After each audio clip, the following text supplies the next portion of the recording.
Get ready for the show, it's about to begin. Pro fan talk when we dive right in. Sports talk, hot takes, ain't nothing we lack. We the real fans, nothing holding us back. Mic check, 1, 2, y'all know the drill. We bringing the energy, keep it real. Touchdowns on liquid air, on the slam dunks on the court. Every sport, every game, we holding down the fort. We breaking down the plays, dissecting the stats. Pro fan talk, we keeping it fat. Debating with passion, no filter, no doubt. We the voice of the fans, we scream and we shout.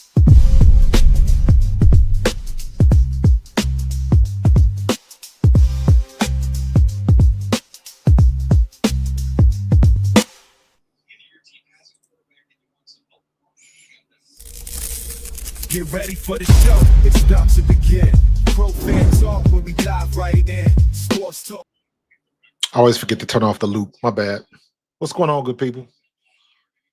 What is going on? We are at the Combine. Shout out to Philly. First out the limo. I always appreciate that, bro. What's going on, Alex? And yeah, man, just here to watch the Combine and see what's going on. You know, I'm interested with the skill positions, especially the running backs for obvious reasons. But everybody put out some good performances yesterday. The big boys was moving. There was a defensive end that just went nuts. I think the safety from South Carolina, Eamon Worry, went off, and I know there was a defensive end. I can't remember his name, but I will find it. I believe he ran a 4.49. So it was a couple people put on the show. Somebody ran a 4.39, I think it was. You know, anytime you sub 4.4, that's ridiculous speed. That is ridiculous. Let me get a little bit more light in on the situation. There we go. So anytime you running fast like that, man.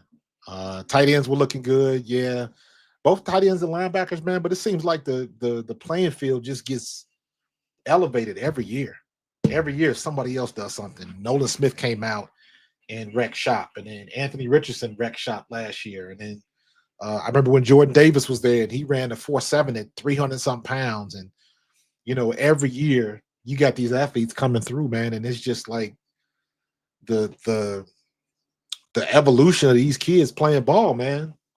I remember when I was like, just as a comparison, you look at somebody like Saquon Barkley. Saquon Barkley is what, 6'1", 220, 225, runs a 4.4, low 4.4s. I think he ran a 4.43 at the combine, which is ridiculous speed. That's stupid speed for somebody that's 220 plus pounds, right?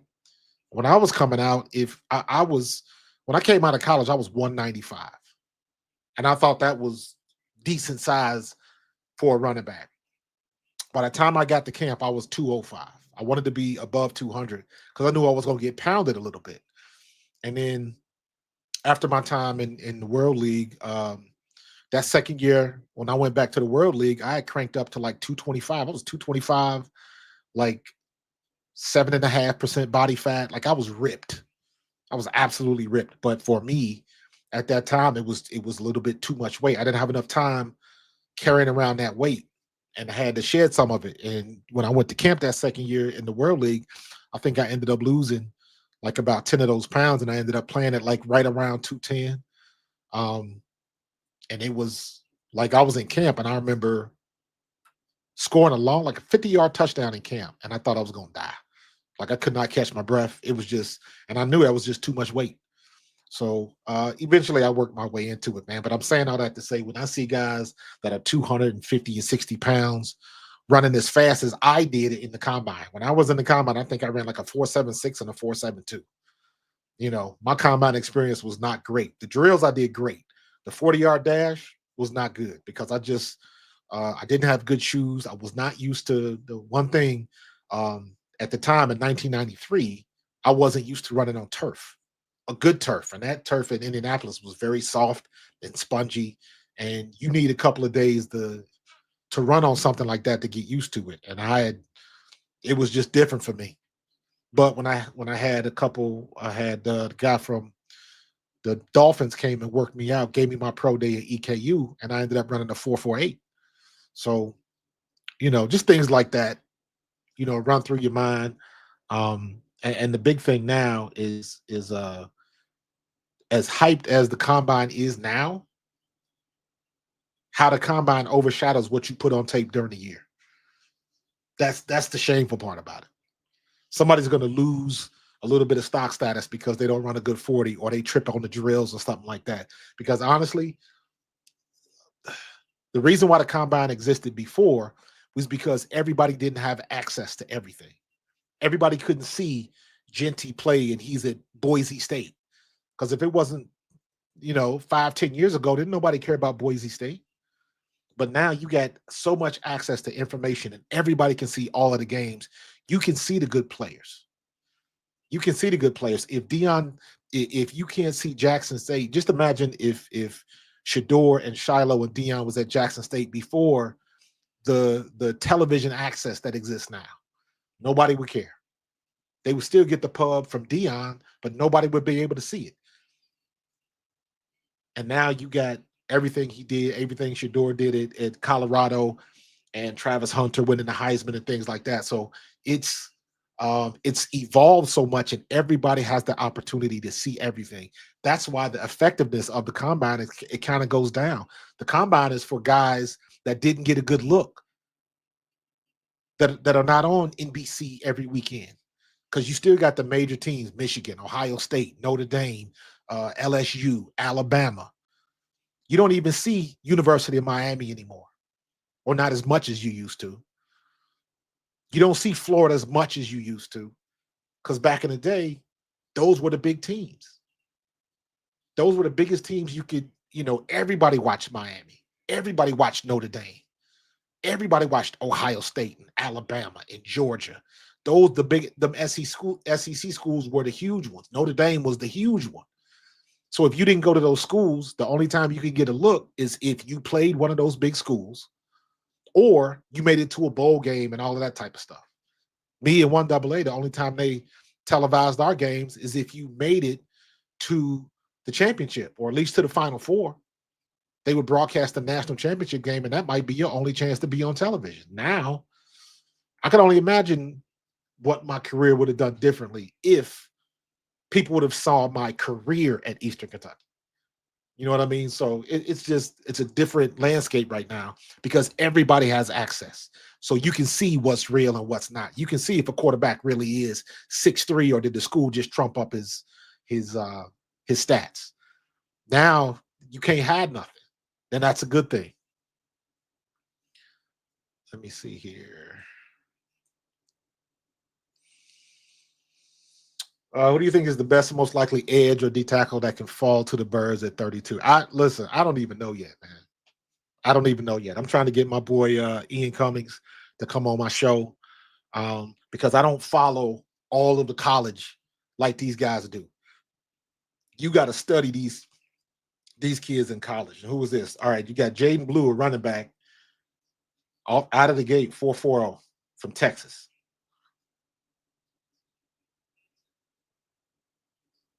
Right out of the block, a 4.40. Damn. If you anything, man, when you at the low 4.4s, man, you moving, bro. But y'all's 22. I don't know, man. I got to really look at these kids and look at and kind of get into their tape.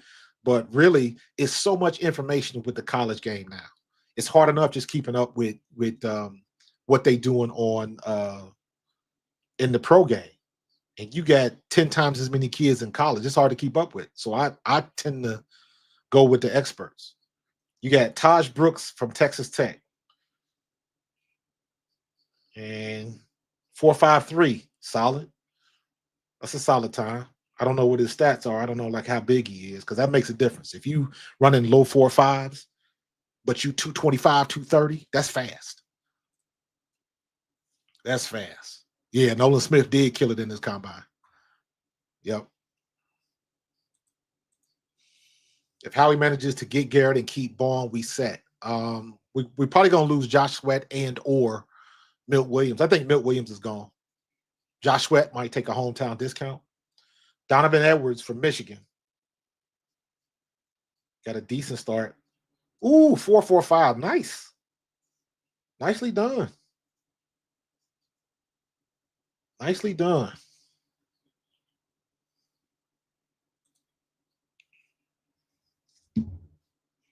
Yeah, we Bond is priority number one in my opinion. And I think we're going to keep Mekhi Becton. I think Mekhi Becton has the opportunity to make a little bit more money, but I think he's going to opt to stay. That's my guess. We got Trevor Etienne from Georgia. Good move. Good. He moving. 4.43. These low 4.4s, man. Good time. Good time. If you're running anything low 4.5s, low 4.5 is good. Anything sub 4.5 is really good. Anything sub 4.4 is great. And anything low 4.3s, almost 4.2 is what I consider elite.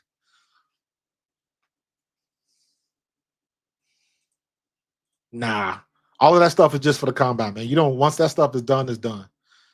That's why you don't, I mean, it only matters to get you a look. So we got DJ Giddens, 6 foot 212, 6 foot and a quarter, 212 from Kansas State. Let's see what he's gonna do. Remember, he 212 pounds now. 4.43 at 212. That's a good time. That's a good time. But yeah, man, you don't run them drills again. Maybe some teams test that stuff again, but when I was with the only time I ever had to work out and run a 40 was when I went to work out for the Carolina Panthers. And this was before the Panthers even had the stadium yet. Everything in Charlotte was brand spanking new. There was no stadium. The team that just got down there, you got Ollie Gordon II from Oklahoma State, 4.61. Everything in Charlotte was brand spanking new. The stadium wasn't built yet. Downtown, everything was Wachovia and brand new. and we went into the headquarters of the Panthers, and they had a mock-up of the stadium. So and that would have been the first year, and they were fielding teams and everything, and so I had to work out and run a 40 on grass, so needless to say, I didn't stick. So it is what it is.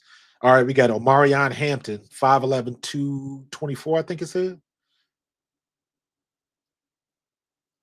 Got a lot of head movement. 447, not bad. 447 is not bad. You sub 4.5. Nice. But yeah, they don't unless you're working out for a team and they want to see something specific, they know what you about. Yeah, I didn't have to do that ever again. Besides that one time with Carolina. That was it. But I mean, even if when I was at the combine, I ran a 4.76, I think it was. But I had almost 5,000 yards rushing. I averaged 6.7 yards a carry in college for a career. So what makes you think I can't run the rock? What am I going to show you in 40 yards? Ooh, RJ Harvey, 4.41. Great time. Great time. Low 4.4s. You close to 4.3. That is spectacular. All right, we got Travion Henderson from O State, Ohio boy, 5'10", 202. Now look, even with the skill positions, look at the crowd. There's a lot of people in the crowds right now. 5'10", 202, Travion Henderson from Ohio State, the Ohio State University.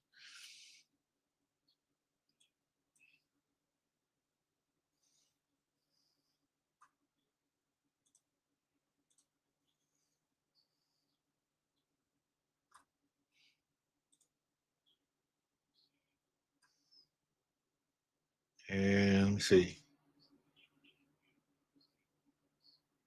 Decent start. 4.43. Another low 4.4. That's good.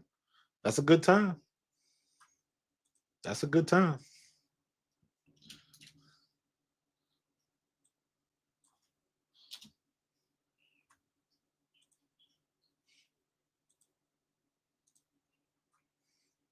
That is a good time.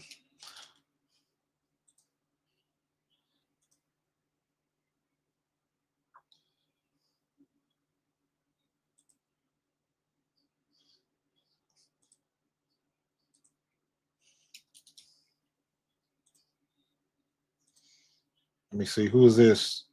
Jarquez Hunter. 4.45 from Auburn. They running some good times.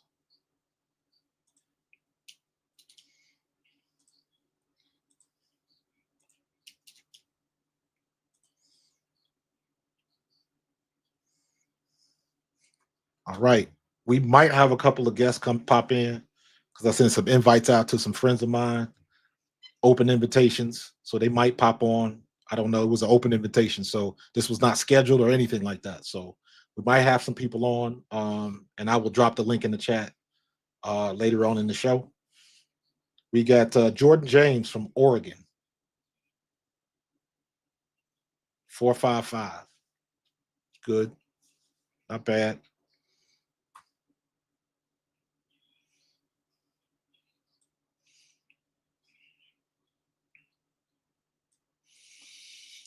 I've seen like 20 trade proposals from the Eagles fans, but yet to see one Browns. Yeah, I mean you can't don't think of the trade proposals and stuff like that because the Caleb Johnson from Iowa. I don't think this is gonna be a good time. 4.58. Yeah, it's pretty decent. But it's too early to don't put no stock into trade rumors because there's too many things that can happen with trade picks. And teams like to wait the closer they get to the draft. Now, the Myles Garrett situation might be a little bit different because you trying to everybody wants to be the first to get him. So really, it depends on what Myles Garrett is looking for, and really where he wants to go because he's going to be able to pick and choose. But the thing with Myles Garrett is you got to deal with Cleveland. Myles Garrett is not a free agent, so you got to deal with Cleveland. So you got to put a deal together for Cleveland. Montel Johnson Jr. from Florida just ran a 4.42, and he got a bad start. So he can run faster. That's a good run for him. Montrell Johnson Jr. 4.42. Great run. He did not look like he got a good start. You got Quinshawn Judkins from the Ohio State University, 5'11", 221. Again, you got these big backs. 215 to 225 is the range now.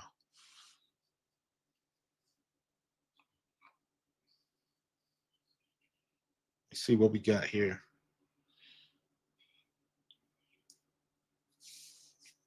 All right, what we got? Let's see a start. Let's see a start.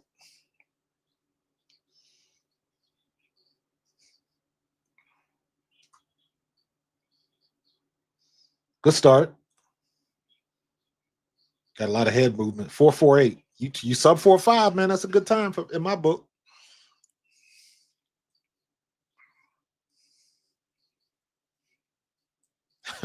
how many yards with prime Coach Marcus gaining with the Eagles last year behind that offensive line? I think I do all right. I think I could get mine a couple times.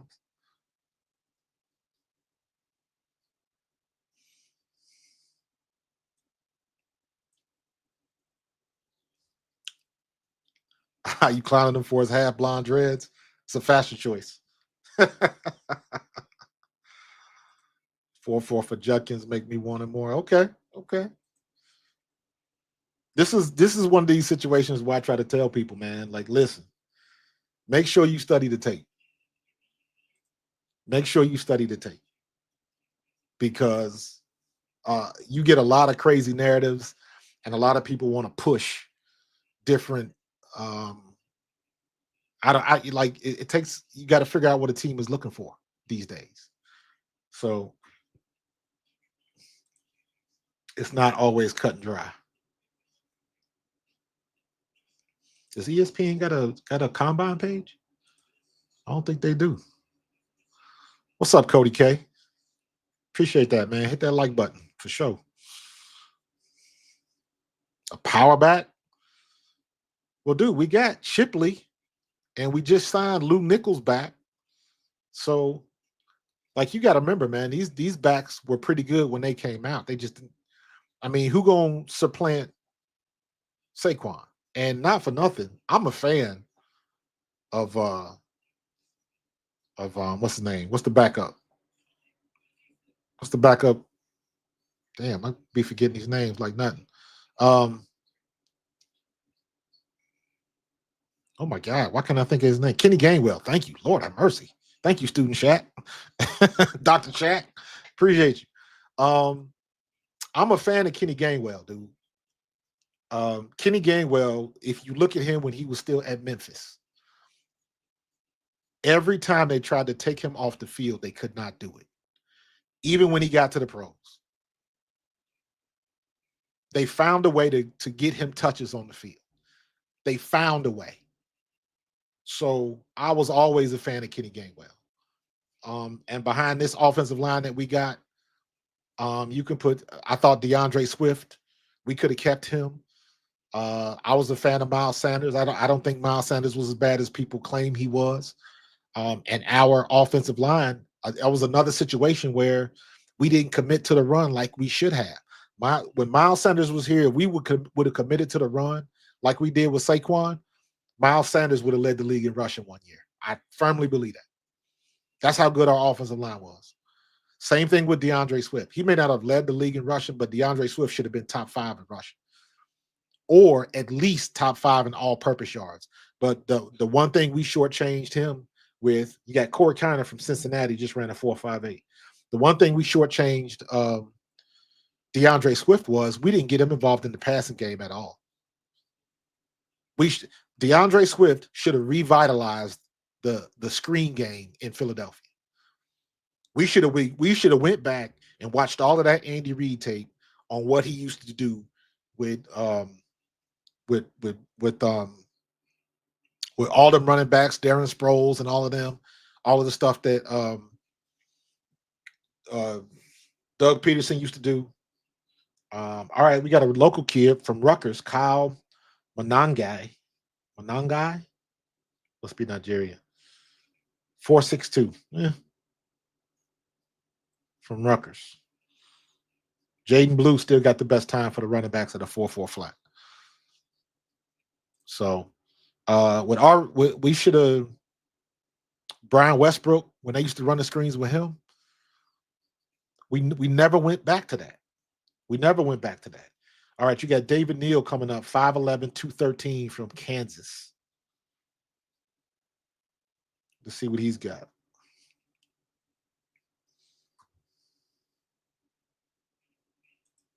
Oh, he must have rolled out. They make you start over if you try to get a rolling start to beat the clock.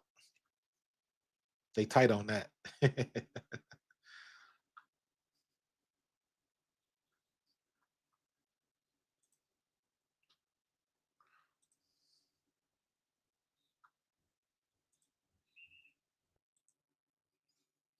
Oh my God, my computer is about 30 seconds ahead of my television. Damn.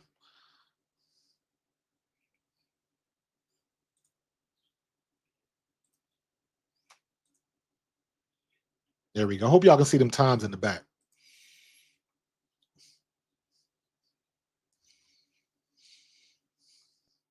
All right, Devin Neal, he's finally gotten going, and 4.6 flat.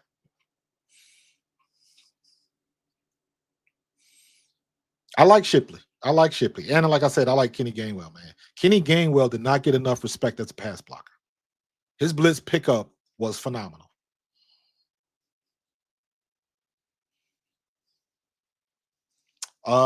Shipley just needs more touches, man. I like Shipley. I think he's pretty good. I think he's good enough. Let me say it like that. You never know what's going to happen until you get that opportunity. But I think he's good enough to play for us. You got Raheem Sanders from South Carolina. 4.47. Remember, anything under 4.5, that's above average, man. So that's a good time in my book.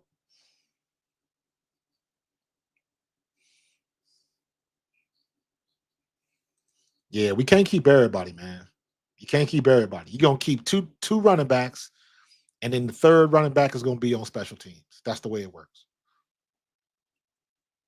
So maybe somebody can be returner. Brashard Smith from SMU, 4.42, but he's a small back. He's a scat back. You can tell. 4.42.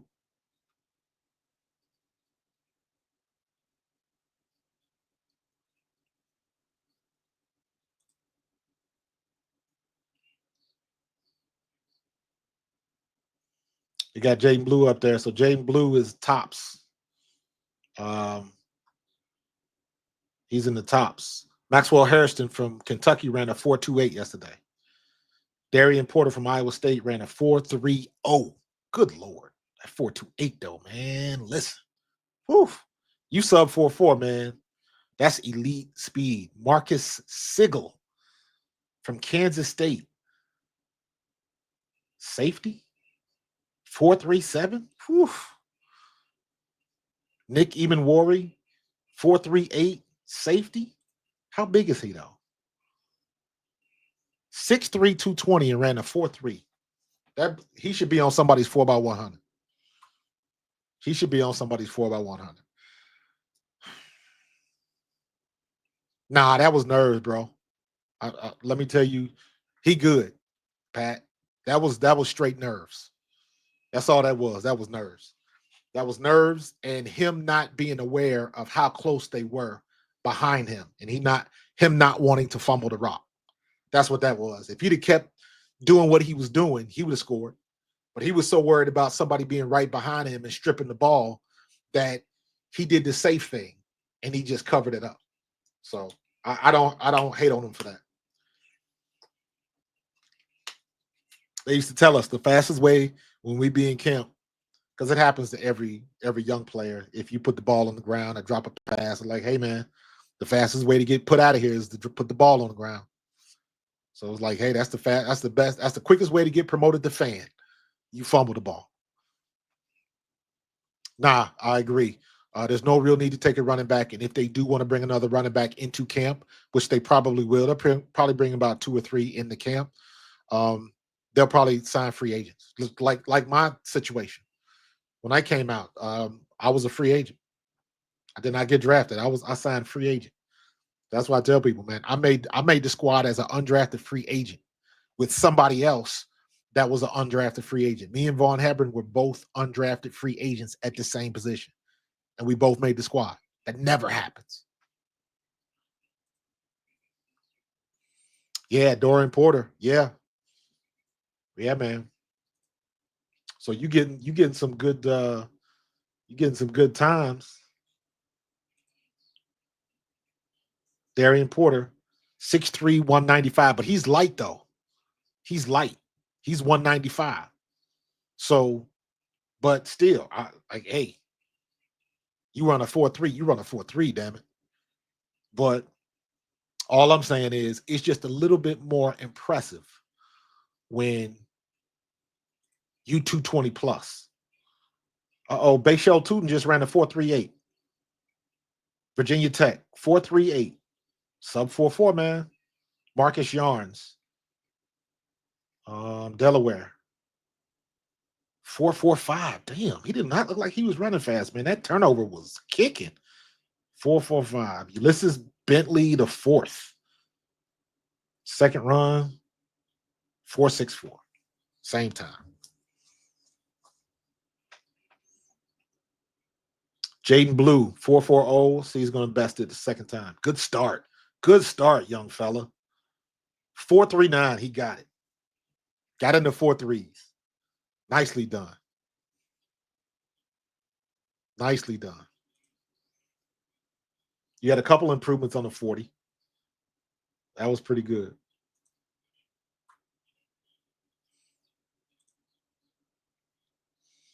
You got Taj Brooks again from Texas Tech. First run was a 4.53.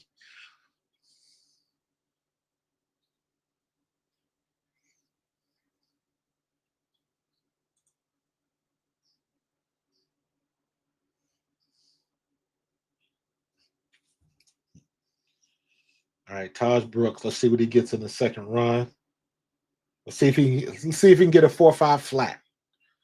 Good start. 4.55, not bad. Not bad. You can always tell. I mean, most of them do it anyways. And this is just a track thing, technique thing. Because for me to get ready for the combine, I ran track my senior year in college. And that is my biggest regret coming out of college, that I didn't run track, or at least run indoor track all 4 years that I was in school. I wish I would have done that. I had so much fun running track, indoor and outdoor. I was like, why wasn't I doing this from the start? Learned so much. Now it's a little bit different, but you can tell they've been working out with tracks because they got to wait until they run at least 10 to 15 yards before they raise their head. That's that track stuff. Keep your head down and keep that body lean, and then gradually raise your head up. Don't pop your head up at the beginning or your body will pop up and it'll slow your time down. All them little techniques that I used to remember.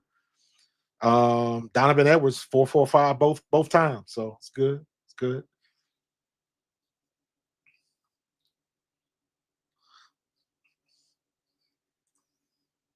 Yeah, Mason Taylor, man. Woof. Woof. If we can mess around and we gonna have to get another tight end because I don't know what Dallas Goedert gonna do. And Dallas Goedert can't stay healthy. Trevor Etienne, he ran a 4.43 the first time. See if he can best it. 4.43 the second time. All right. That's a low 4.4 in my book. That's a win. That's a win.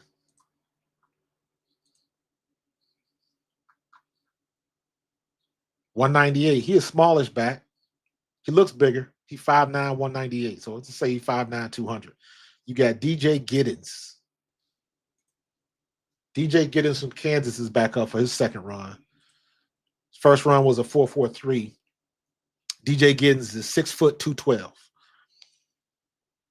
And I like these official stats. These are ones that you can look at because they measure these at the combine. So this ain't trumped up stats or specs for the athletes. These are legit.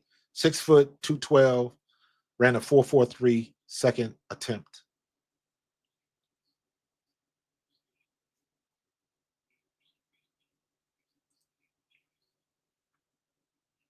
He didn't look like he got a good start. 4.45. So it is. Like a lot of the stuff with the 40, a lot of it, the start is the key. Start is the key. All right, yeah, Ollie Gordon up.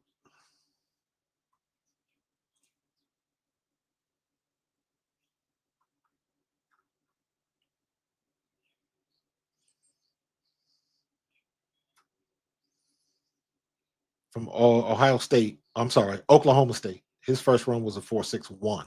Let's see if he can get in the 4.5s. 4.62, 4.61 and the 4.62 is what it is.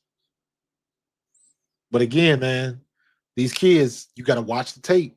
You got to see, because your 40 time doesn't necessarily translate to what you did on the field. You might be a hell of a lot faster on the field. People used to tell me all the time. One of my coaches told me one time the difference he saw in me between my true freshman year and my redshirt freshman year. He was like, you can tell your body's gotten stronger. And then he showed me film, and he looked at my stride, and my stride was 5. My turnover was 5 yards. So by the time I put my right foot up, took it up off the ground and put it back down, I was gaining 5 yards worth of ground. So you're talking about 15 feet of stride. You know what I mean? So just different things like that, man.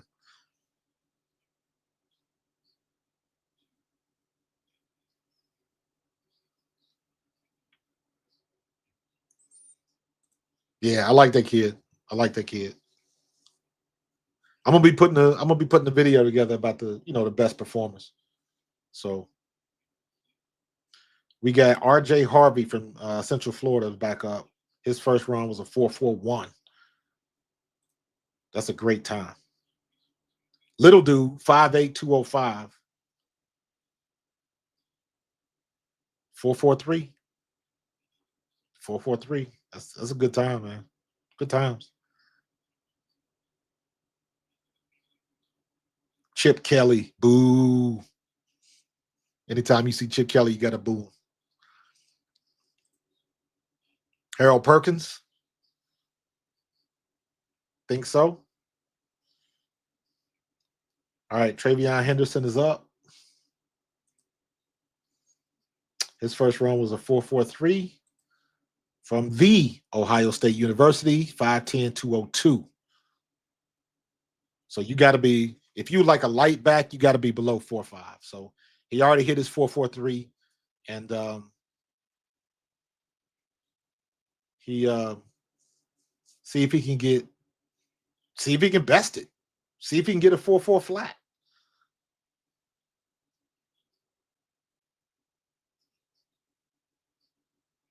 Good start. 4.45.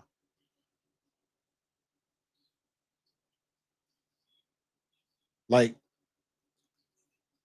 they don't get a lot of rest in between the first and the second one. So your recovery time says something about you. So all of these guys that's improving on their second run, that is very, very difficult to do. Oh, for real? He was a quarterback at 5'10"? Hold on. RJ Harvey. Jarquez Hunter is back up from Auburn. He ran a 4.45 on his first run.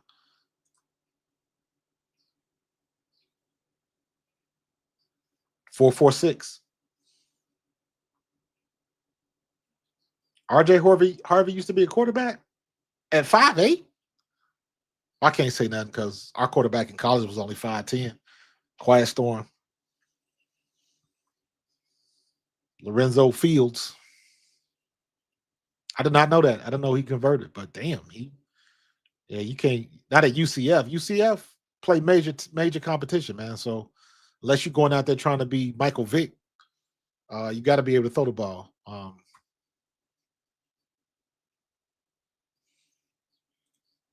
I think they may draft one, Alex. They may draft one and then sign a free agent. You're not going to draft 2 tight ends. They might not even draft one. They might go the free agency.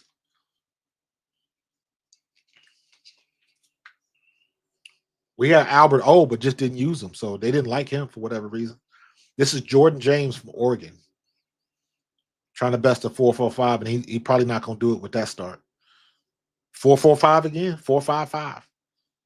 4.55 both runs.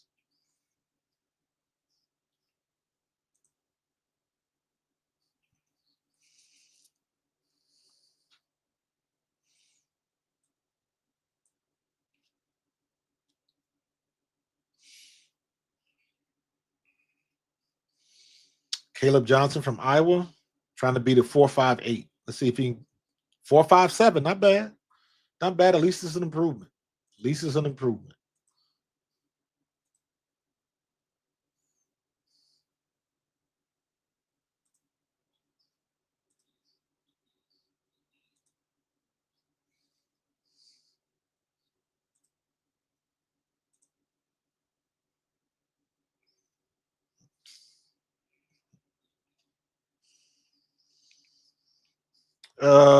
Quinshawn Judkins is back up.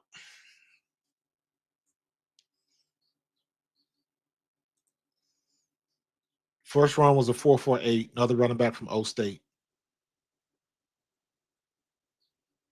Let's see if he can get like a 4.45. Decent start. That's your blonde braids guy. 4.51.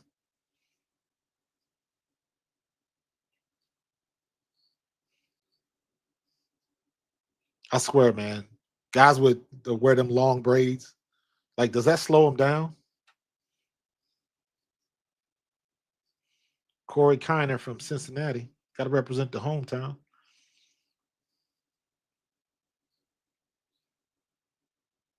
I love when they do the simulcan. They superimpose the.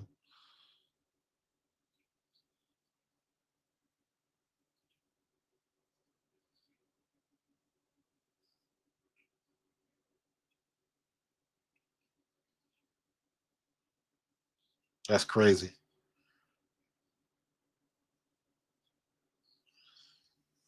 It's a game of inches, man. It's a game of inches. I would not mind getting Gesicki. Gesicki lit our asses up when we played Cincinnati. I would not mind having him on our roster. Not by a long shot. So if Howie can make something happen with him, I'm good with that. I'm definitely good with that. This is why you don't necessarily, unless you find somebody that fits your need, and you can get somebody like a Gesicki that you can get from free agency. The thing when you draft any position, any skill position, wide receiver, running back, tight end, DB, any position, in reality, you never know what you're going to get. As opposed to signing a free agent costs a lot more money, but most of the free agents are plug and play. You got a track record. You got film that you can look at against other pros, right? You got to be able to see what they're going to do in competition against the best of the best of the best. So when you draft a player, you always have that question mark about them. So you never know what you're going to get, which is why look at how many draft picks are considered busts that just never work out. Look at what they were saying about Jahan Dotson. Jahan Dotson is not a bad wide receiver. He is not a bad football player. But when you are the first pick, you have expectations that you have to live up to. And if you don't, they're going to rip you apart. And it's even more so now with social media and all that kind of stuff. So that everything you do is a gamble, because you look at when we signed the year we went to the Super Bowl in 22, when we got Robert Quinn from Chicago. Nothing came of that. He didn't do a damn thing. We gambled. He had a couple of good years. We thought he had a little bit left in the tank, and we gambled. Julio Jones, we gambled. So either way, you're going to gamble. You might get a vet to come in here or somebody. Perfect example is Devin White. We were, at least I was excited when we signed Devin White. I was like, okay, that's how you, former captain of a team, been to a Super Bowl. That's exactly what you want. A good player, fast player, got a nose for the ball. All of that stuff we was talking about Devin White and didn't touch the field. And we was mad when he didn't. Mad when he didn't touch the field. We was like, Vic Fangio, what are you doing? Like, what's going on? And this is where I try to tell people, don't think you know more than the guys in the building. Don't do it. Good run. Woody Marks, 4.56 and a 4.54. He gets an improvement. Damian Martinez, 4.58 and a 4.51. Great second run. Great second run. Low 4.5s. That's a good run. Kyle Monangi, 4.62 and 4.6 flat. That's an improvement. That's an improvement. Devin Neal, 4.60. Let's see if he can get in the 4.5s. 4.59. He made it. Raheem Sanders, 4.47. Let's see if he bests this. He running violently, 4.49. Love to see when people get an improvement. Kid from SMU goes from a 4.42 to 4.39. Brashard Smith, 4.39. He goes from a 4.42 to a 4.39. Impressive. Impressive. Why is David Spade at the combine? I don't care about David Spade being at the combine. Somebody's paying to promote a movie or something. But all right. Let me hold on there. Let's reset. Let's reset.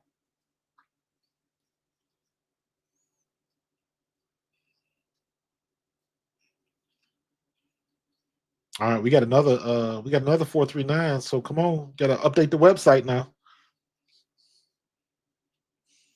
Oh, this is by Shul Tootin. He got the fastest time for the running backs. Fastest time with the running backs right now, 4.38. And then he came up and they blew the whistle, so he got to do it again. Yeah, David Spade is on NFL Network. He must be promoting something. I don't know. He's promoting podcast co-host Fly on the Wall with Dana Carvey and David Spade. Okay, so he's promoting his podcast. So I don't know why, because a lot of people are watching. I wonder how much they paid for this spot. That's what it comes down to. How much did they pay for 2 minutes on with Rich Eisen at the NFL Combine? It's all about the money. All right, Bayshul, what you got? 4.3. What? What? 4.32. Get out of here. Good Lord. Good grief. 4.32. That brother was smoking. Goodness. 4.32. Incredible. Incredible. What is his stats? 5'9", 206. 4.32. Hey, man. You get the clap, bro. Good grief. Incredible. Impressive. Impressive, young fella. Nice run. That just popped up his stock a little bit. Oh, boy. Don't hurt yourself. All right, Marcus Jones, you got it best up on the 4.45. Woo, 4.32. Lord have mercy. Where does that put him with everybody? That puts him in like second or third place, right?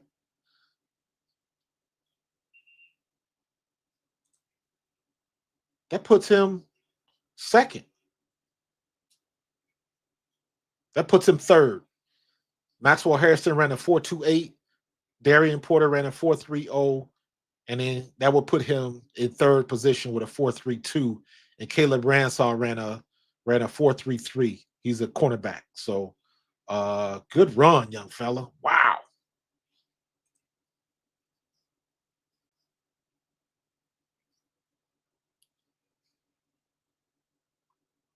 Good run. 4.32. Holy crap. Wow. That is impressive. He got man speed. That boy fast. Yes, sir. Yes, sir. We had a couple 4.3 guys when I was in college. Matter of fact, one of my teammates, the fastest guy on the team, his name was Sean Little. His daughter Won a gold medal in the Olympics. Shamir Little.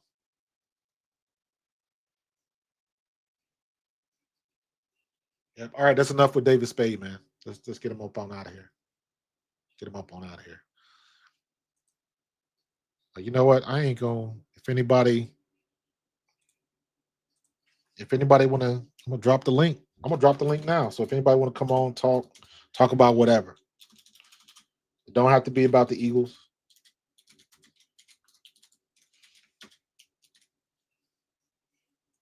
So if anybody want to come on, click on the link. That'll bring you in. You don't have to be on camera. You can turn your camera off as long as I can hear you. You good to go. If you got headphones, I would say use headphones or your iPhone headphones. You know, it's all good.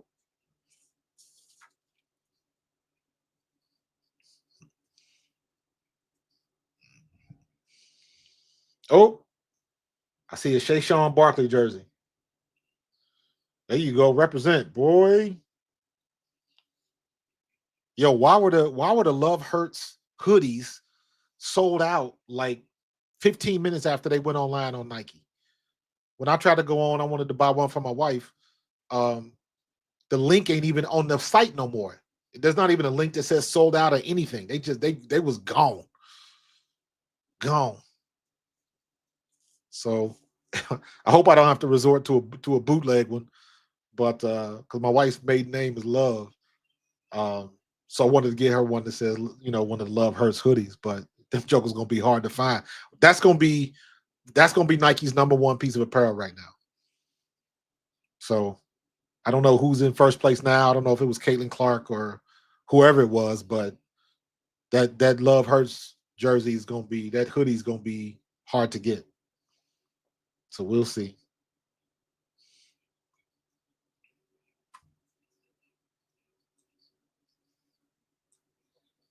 All right, it's enough of David Spade. Let me see if I can blow this up a little bit so you can see the times. Oops. My bad. Here we go. There we go. See the times a little bit better.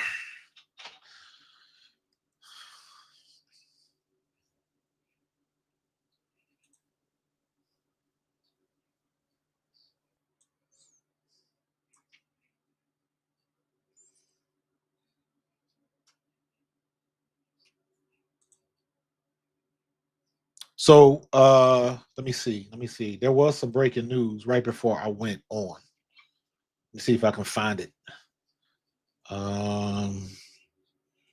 NFL.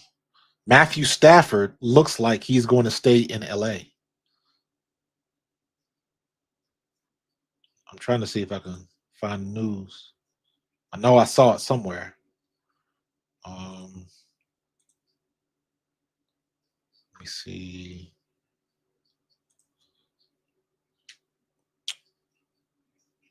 Let's go Ian Rappaport. No, I saw it somewhere.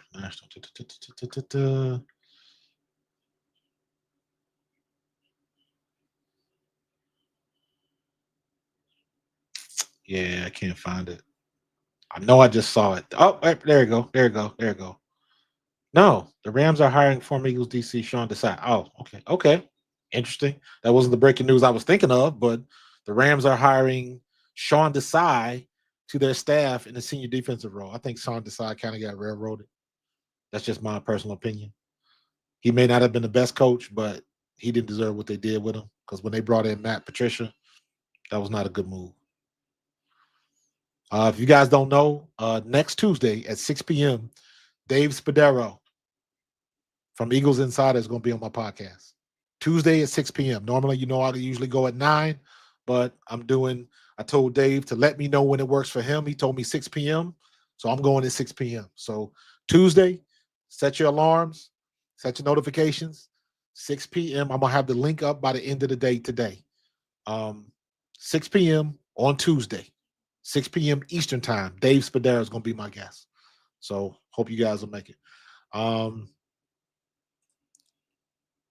You talking about Peludo or Leffler? if you're talking about Leffler, I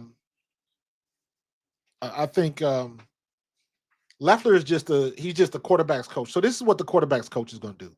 He's not going to be calling any plays. He's not going to be his involvement in the offense is minimal depending on where you go. And since he's going to be new on the staff, his involvement with the offense is not going to be much. What his job is to do, as I understand it, his job is to look at the film and say, Jalen, we need to work on your mechanics.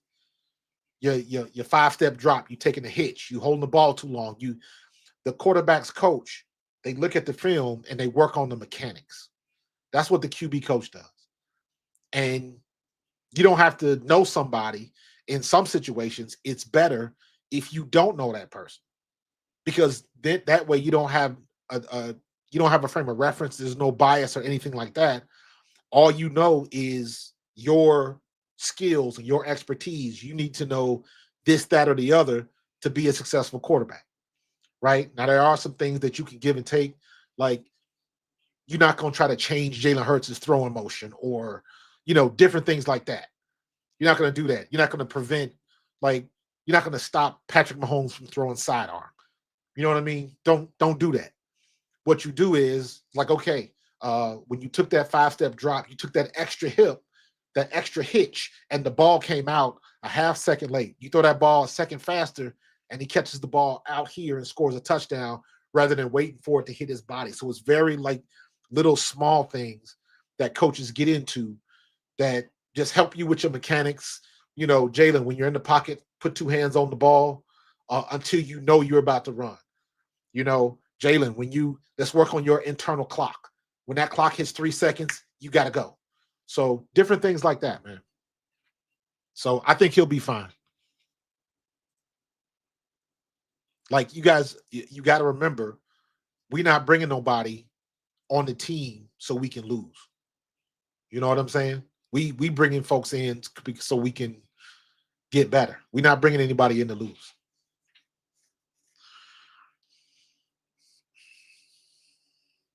So, all right, now they're doing all of these drills and stuff right there.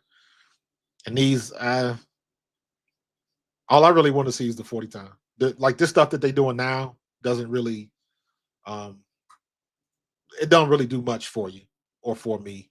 You running these drills, they had to come up with something. Jumping over bags and stuff like that. And from the 40, the bench press, the vertical leap, and the standing long jump. Those are the really things that you want to see. Your explosiveness, your power. Can you go up and get the ball? Things like that. The catching drills. Can you catch the ball out of the backfield? That's the stuff you really want to see. All of the stuff that they're doing right now, running through bags and all that kind of stuff. Look at the tape. This is the stuff where you gotta read tape. Period. That's all you got to do. To me, this is useless. This is useless. So you mean somebody's going to lose a possible draft pick because they tripped over one of these bags? No, there's no way. So this is stuff like this. You're not going to really, not from the running backs. Now the wide receivers, when they go through their drills and they catching the ball, that's always a viable thing that you got to roll with, because wide receivers catch the ball. Point, period, in the paragraph. So, but we'll see. So, at this point, I'm done with the running backs. I done seen the 40s. I done seen everything. I don't need to see nothing else from the running back. They done already did the bench press. They done already did the leap. 3-cone drill. I definitely want to see the 3-cone drill. You always like the 3-cone drill because the 3-cone drill is all about changing direction. So, and now, there's Jeanty. Jeanty didn't run. Jeanty don't need to do Ashton Jeanty don't need to run a 40 time. He was the best running back in the country for the last 2 years. What is it? He don't even need to be here. The only reason he's at the combine right now, just like him, just like Shador, I don't even think Shador is there, but some of them, when somebody's automatic, what does he need to work out for? Why would he need to run a 40? His 40 is not going to be blazing. So that would only be something that somebody could tear down. The kid, put the ball in that kid's hand and just watch him work. That's all you got to do. So he don't even need to be there. He don't even need to be there. He would be better off doing. They go, the kids that are not going to work out. They go so they can talk to the coaches. That's all they do. They go to talk to the coaches and do their interview with the coaches. That's it. They don't really need to work out. So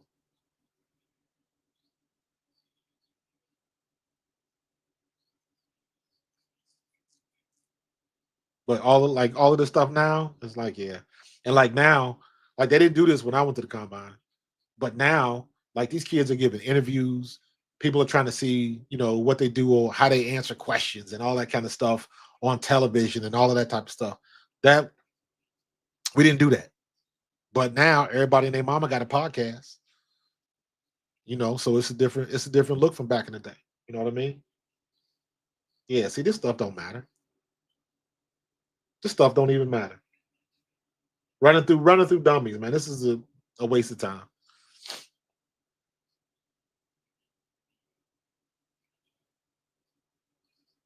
This is a waste of time. Run through the dummies, pick a direction. The man holding the dummy is going to lean it left or right, and you go opposite. You make the cutoff of his move, and then you sprint to the end of the cones. And this, again, watch the tape. Let me know how good you break tackles. They need to have a break and tackle drill. So, one of those things. But they got to put on the show now. They got to keep them out there for umpteen minutes. Because I try to be practical with it. Looking at this drill right now, what is doing this drill going to tell you about a kid's career at a school? Not a damn thing. Now this kid trips a little bit. Omarion Hampton trips a little bit, but what does that mean? RJ Harvey had a good time. What the stuff that you need to know has been put on film already. So yeah, they need to put pads on. They need to put pads on.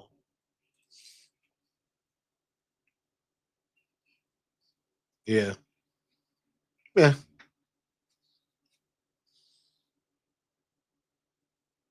Yeah.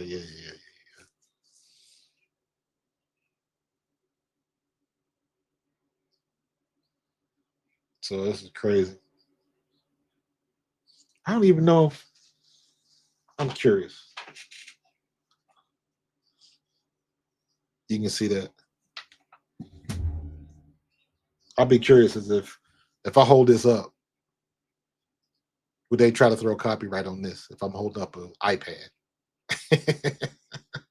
I don't know. I'm gonna see it. I'm gonna see what it'll do. I don't know.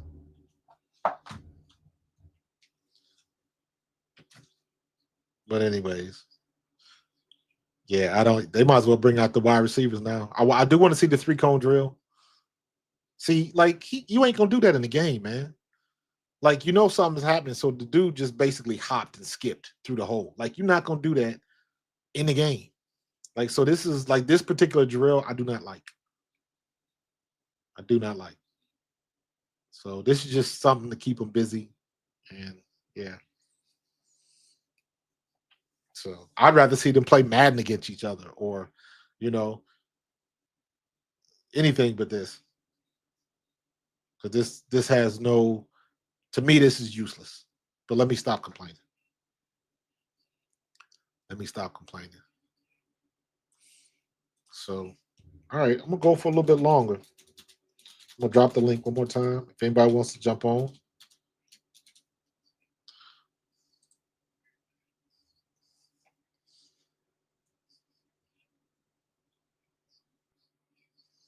Where? Oh, that's what I was looking for. Let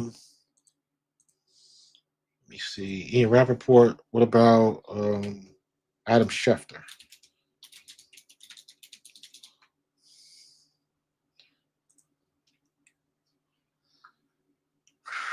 Fastest tight ends: Terrence Ferguson.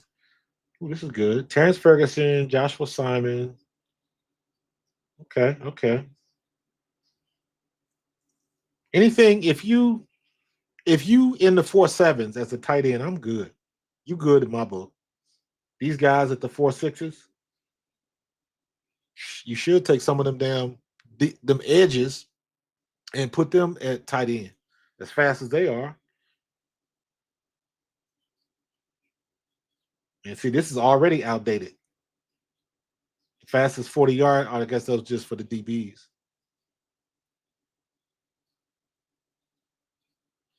Yeah, the wide receiver, Isaiah Bond, says he's going to break Xavier Worthy's record. So I definitely want to see that. So what we doing now? More crazy drills. More crazy drills.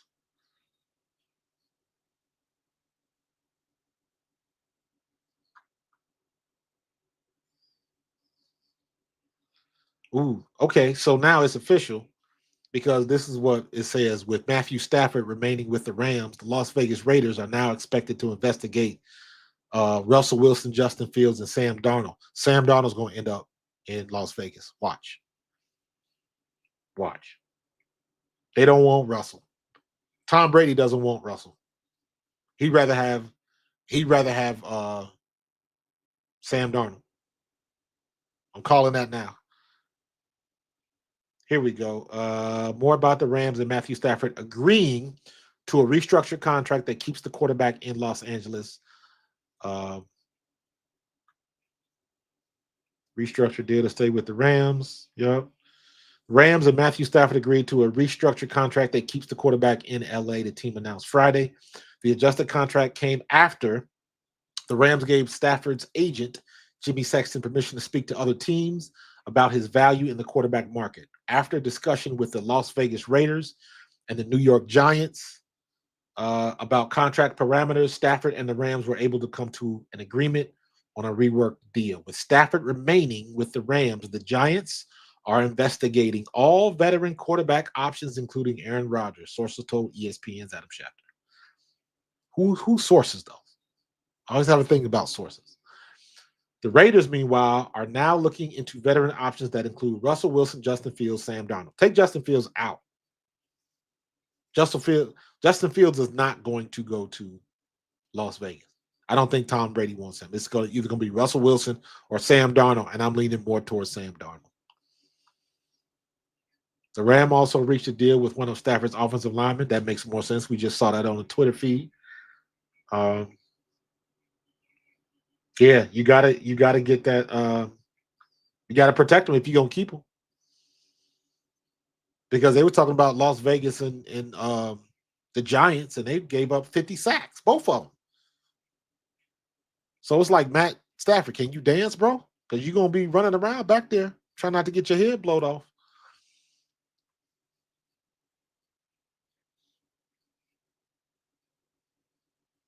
So, all right, let me take a trip real quick. Let me do this real quick. I'm gonna yeah, I agree. I agree.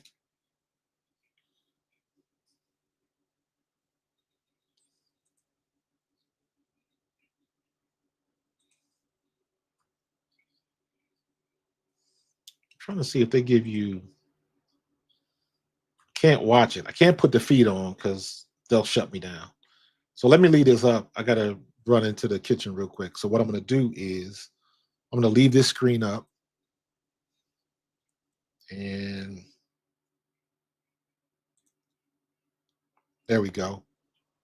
And let me put a thing down here because I'm about to run to the restroom real quick.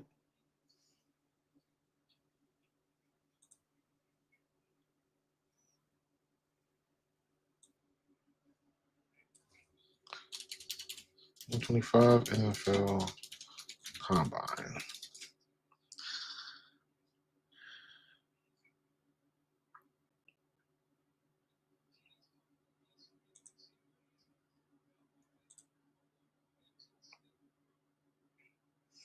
All right. I am about to take a quick break.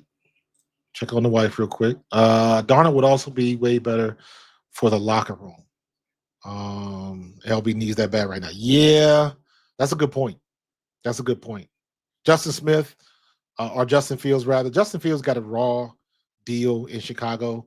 Um, Somebody that's from Ohio, Justin Fields is not a running quarterback. If you watch his tape from when he was at Ohio State, he did not run the ball. Like, don't get me wrong, he scrambled and got himself out of trouble, but he was not a running quarterback. He stood in the pocket and delivered the ball. So Chicago, he just bad place at the right time. And that's why I say this all the time. Oh my God, coaching matters. Where you wound up, you can be the best quarterback in the league, but if you don't end up in the right place at the right time with the right people, it does not matter. It doesn't matter. If Tom Brady goes to another team, he does not do what he did. He doesn't. The opportunity may not have came. Um, Drew Bledsoe may not have gotten hurt. This is like just other things would have happened, man. So it matters where you go. It matters the coaches that you have. If in my opinion, I think Jalen Hurts would have always been good, but if he doesn't get those 2 years with Shane Steichen, that let me know. I was always big on Jalen Hurts that second year because that was the first year he had an offensive coordinator for the second consecutive year. Every other time in his high school, not high school, but his from college till Shane Steichen, he had a different offensive coordinator every year. Every year. So you got a different play caller, you got a different um, schemes and different packages, and like people just underestimated how infinitely complex it is to learn a new system every year. And when you get to the pros, and every year you a pro, you got to learn a new system. That is ridiculous. The learning curve on that is ridiculous. So for Jalen Hurts to make it to the Super Bowl in Shane Steichen's second year in the same program, that showed you something. And then what happened? Shane Steichen bounces, and then we got um, Brian Johnson running Nick Sirianni's offense. That didn't work out. So then we got another one. And then we got um, Kellen Moore. And then that time it paid dividends because we committed to the run. We committed to the run. Now, the reason why we didn't win the Super Bowl that his first year was because of defense. And now we had the defense this year, and it made all the difference in the world. So um, let me take a break real quick, holler at my wifey. And when we get back, I'm only going to be gone for like 60 seconds. When we get back, we're going to talk about this Shador Sanders thing because I have thoughts. All right. So where is my.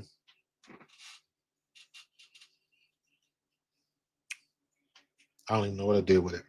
That gone. Oh, well.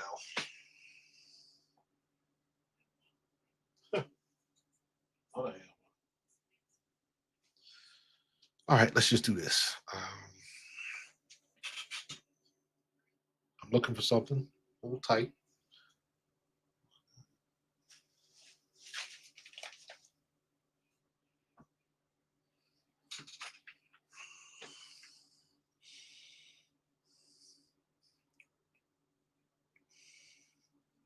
Yeah, kind of. Yeah, I agree 100%.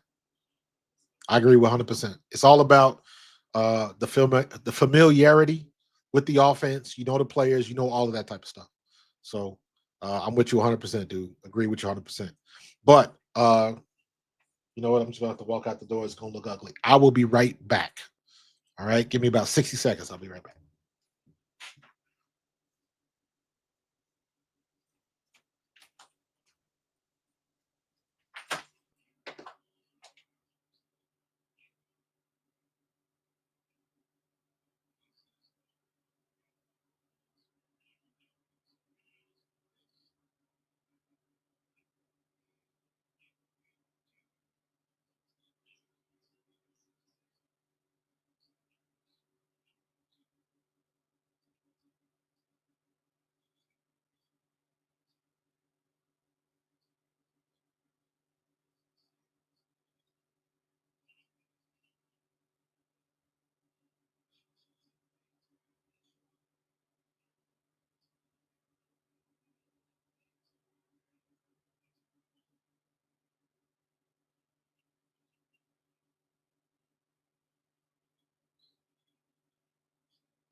All right, we back. What I miss? Who is this on the broadcast now? I can't tell. I missed it. Who is this? Is that a coach? Is that Vrabel? No, that's not Vrabel. Is that Vrabel's bigger than that? I don't know who that is. I don't know. They'll have it up there in a minute.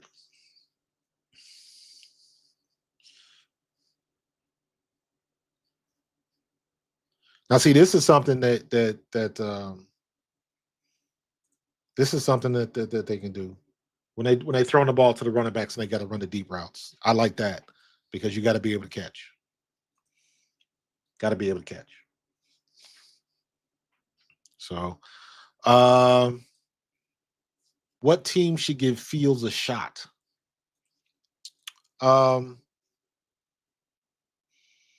Titans then Jets. Yeah, I can see them going either or, but it's got to be something. It's got to be somebody that's going to use them correctly. All right, got to be somebody that's going to use him correctly, and give him the tools to flourish. I just think in Chicago, he was running for his life, like Caleb Williams.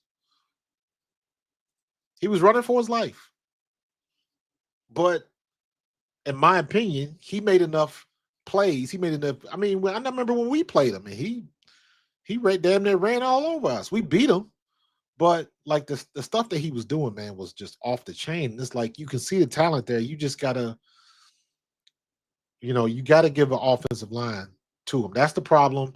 Like you look at Saquon and what happened when he got here, and what happens when you have a player of that caliber behind a good offensive line. The sky's the limit. Sky's the limit. So I don't think New York made a mistake by letting Saquon go. I think they made a mistake the year before when they paid Daniel Jones all that money. When they should have paid Saquon, and whatever they paid Daniel Jones, they should have used that to fortify their offensive line. That's the Giants' problem. So I don't know what they're gonna do. But we got him now, and we got an offensive line to boot. And we are going to be – it is going to be very difficult to dethrone us, especially if we figure out a way to get damn Myles Garrett. Because me personally, in my opinion, what you call it is gone. Milt Williams is gone. Milt Williams earned his bag, and he's going to take it. Okay? Josh Sweat, we may get some type of hometown discount. I don't know. He got his ring. He been to 2 Super Bowls and got a ring. So he might cash out. Mekhi Becton, I think, is staying. He got his bag when he got drafted. He was the first pick of his Jets. So he got paid already. So he looking for a place to belong. And you can see that in all of the conversations and interviews with Mekhi Becton. He's just the big sensitive type dude. And it strikes me, I don't know the man, but it strikes me that Mekhi Becton produces when the environment is right. You got to be in a good environment. And New York was not a good environment for him. Philadelphia is, and you got a 6 foot, you got a man the size of Lane Johnson, probably bigger, that's playing guard and played it at a high level. Keep him here. And he might give you the hometown discount because he don't need the money. He's happy with where he is. So I would think he wants to stay where he is. Culture over the bag. I talk about that all the time.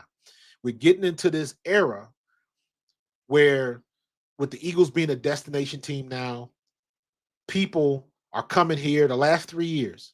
Remember when we made the run in 22, we had Linval Joseph and Ndamukong Suh, and they immediately started paying dividends, and they got their opportunity to play in the Super Bowl.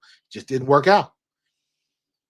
So people want to come here because they want an opportunity. Like you, I was thinking about this the other day. You look at somebody who's the best wide receiver to play in the game. Some people will say Jerry Rice. Younger people will probably say Randy Moss. Randy Moss did not get a Hall of Famer. Randy Moss, first ballot Hall of Famer, did not get a Super Bowl ring. He should have been on that undefeated team, but that team got beat by freaking Eli Manning. So he doesn't get it. He doesn't get it. So Bam Man says that's correct. Giants drafted Saquon and never built for him. They did not. Once they made that mistake, it didn't make sense for them to invest more in him. Right. They should have did that beforehand, but like I don't know what they let me say it. I know what they saw. I know what they were looking for in Daniel Jones. I understand that because once you spent the money, you're trying to make the best out of what you got. And with any other position, no team wants to save face more than when it comes to quarterback, with the exception of one, our Philadelphia Eagles. Our Philadelphia Eagles, Howie Roseman saw the writing on the wall for Carson Wentz and drafted Jalen Hurts. When Wentz got hurt and they saw how Jalen Hurts played, that's why Howie Roseman got him in the first place. You want a solid backup. And the chips fell the way they fell. And when the backup got a chance to get in the game, the backup didn't come out of the game. I know about that. That was my college career. When I went to Eastern Kentucky at that time was one of the pinnacle schools in 1AA. Every now and then we would play one of the big teams. Like when I was in school, we played Louisville. The 1A teams really didn't want to play us. But they had a huge roster of talent from Florida and Georgia. Roy Kidd could recruit his ass off in Florida and Georgia. We had a lot of athletes from Florida. In Kentucky. Don't get it twisted. We probably had more athletes from Florida and Georgia than damn UK and Louisville did. And they had a plethora of running backs from Florida and Georgia. And the dude that was the main man when my freshman year broke all of the records, all of the school records, the conference records. He broke all of them records. He was the dude. His name was Elroy Harris. Ended up playing for Seattle for a couple years. And he was all world, and he was that good. He was King Henry before King Henry was. He was a small dude. He was about 5'9", had tree trunks as thighs, wasn't very fast, but you couldn't bring him down. He was from Maitland, Florida. Jerry curl and gold tooth, the works. And you could not stop him when they put the ball in his hands. And I was following that. And then my red shirt freshman year, his backup was a dude named Tim Lester. Tim Lester ended up being a fullback blocking for Jerome Bettis. But while he was at EKU, he was a tailback. And then second or third game of that season in 1989, he tears his knee up at Dell State. We were up in this area playing Delaware State. It was hot as Hades outside, like 102 degrees. He tears his knee, and I get in the game, and I never left the field after that. So I understand what happens when a backup gets their opportunity and they make the most of it. So you get the bag, you don't produce, you might be gone. Yeah, this is results-based business, man. Results-based business.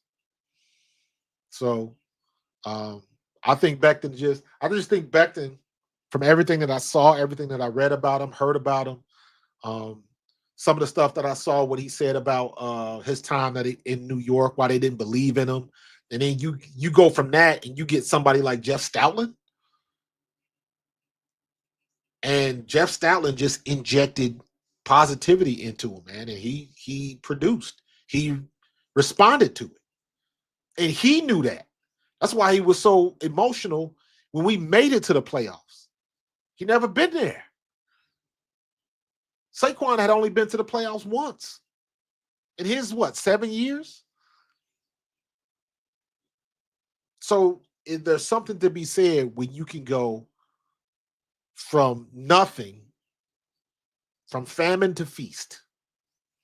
We used to play Saquon every year, and everybody would say the same thing. All you got to do is contain Saquon. Every now you would hold him, and then he would have that one run from about 50 yards in the fourth quarter. But by that time, the game was out of hand because they didn't have no offensive line. Yeah, I think Becton's going to stay. I think Becton's going to get his money, but he's going to give them. This is what they're going to do. This is my prediction. They're going to give him a above average contract laden with incentives. So he's going to get a good contract. He's not going to make the ton of money he could get if he went somewhere else. But they are going to layer his contract with incentives. Some easy to make, some not so much. But enough of them that when he makes those incentives, it's going to bump up his pay significantly. That's what I think they're going to do. And I think he'll be happy with that. Because I don't think he wants to go. And he doesn't have to. Always remember, they can offer you the world. You can say no. The agent works for Becton, not the other way around.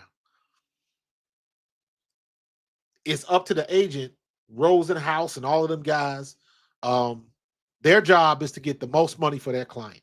But at the end of the day, what they do is they say, hey, this team wants to pay you this much money. This looks like the best deal we're going to get. What do you want to do? And the player is the one that makes the final decision, not the agent. So I am hoping that Becton stays because I think another year, a second year with Jeff Stoutland will be phenomenal. And him being around Mike Lotta and Lane Johnson. Plus, we need somebody. What happens if Lane goes down? Because I think next year is going to be Lane's last year. So Lane is arguably the best tackle in the league right now. Arguably. So we'll see what's going to happen. But imagine Becton as a backup. You plug Steen in. So now you got Steen at right guard and Becton at right tackle. If anybody can get him ready for that, Jeff Stoutland can get him ready for that. So we'll see what's going to happen. There's a lot of chips that still got to fall, man. A lot of chips that still got to fall. So, but the whole thing with Stafford is interesting.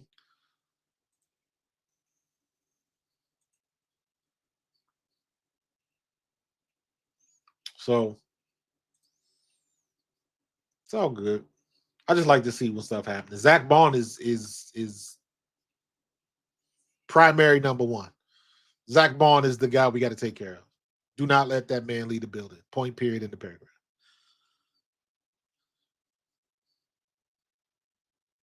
What are they doing? Are they doing passing drills, catching the ball out of the backfield? And I don't even like really when they do this. I like the deep balls to see if they know techniques in catching, but I mean, let me see them catch the ball with coverage. That's really what it comes down to. Scatterbo. Who mentioned Scatterbo? Somebody in the chat mentioned Scatterbo.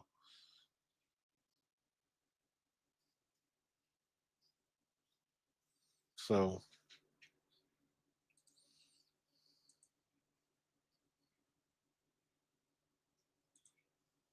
let's go back to the tracker. All that stuff. The wide receivers going to be coming in a minute. I want to see the wide receivers.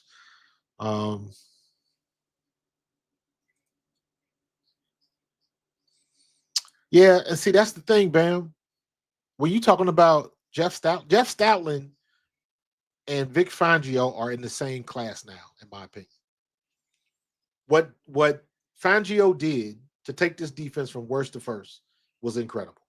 I know I'm saying worst, but we were bottom of the barrel. We were the bottom half of the league, like bottom fourth, I think. I don't think we were legitimately the worst defense, but we were damn close. Um, so for what Vic Fangio brought, that old school mentality he brought to the table, man. And Fangio and Stoutland to me are on the same level now because of what they can get out of their players. What did we say last year about Jalen Carter? What did we say last year about Jordan Davis? I still had worries, concerns about Nolan Smith. I knew Nolan Smith can play. I was worried about Nolan Smith staying healthy because he kept popping his shoulder out last year in 23. And then you find out he played half a half a football in the Super Bowl with a busted arm. So, we got the right kind of dogs on our defense.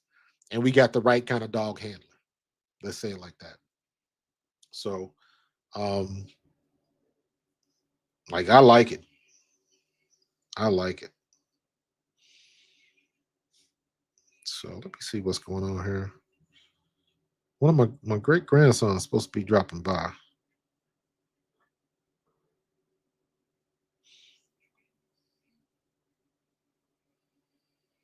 So we'll see. But anyways, 28th overall defense in 2023. Yeah. So not great. It ain't 32, but we in the bottom 5. So yeah. Yeah, it wasn't good. So to me, that's worse. We worse the first. Because remember that year we couldn't tackle worth shit. I don't know what the hell was going on. We couldn't tackle nobody. So, but all right.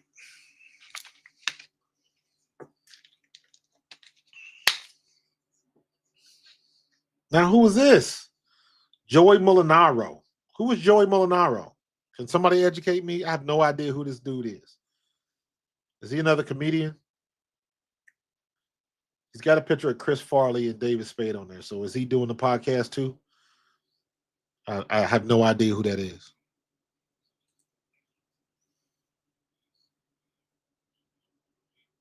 All right. I like this drill. Catching the ball out of the backfield.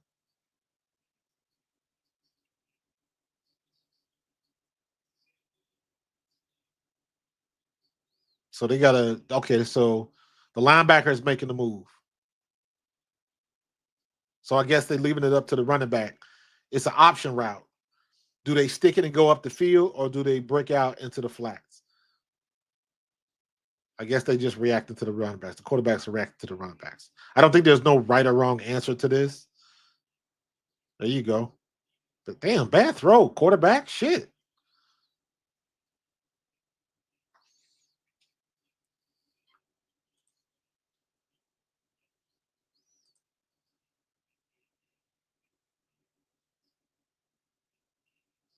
Yeah, I don't know who this dude is. I don't know what they're doing. But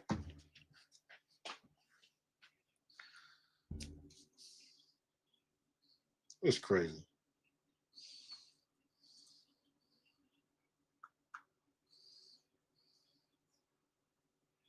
What? Let me see.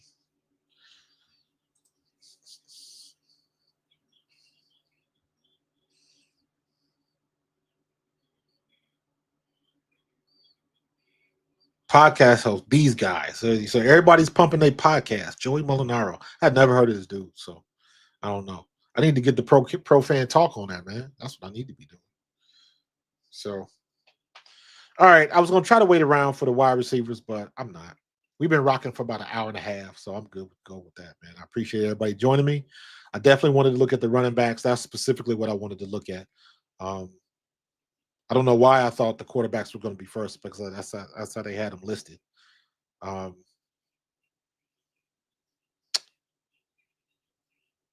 I wish there was a way I could show the stream, but I ain't gonna mess around with it.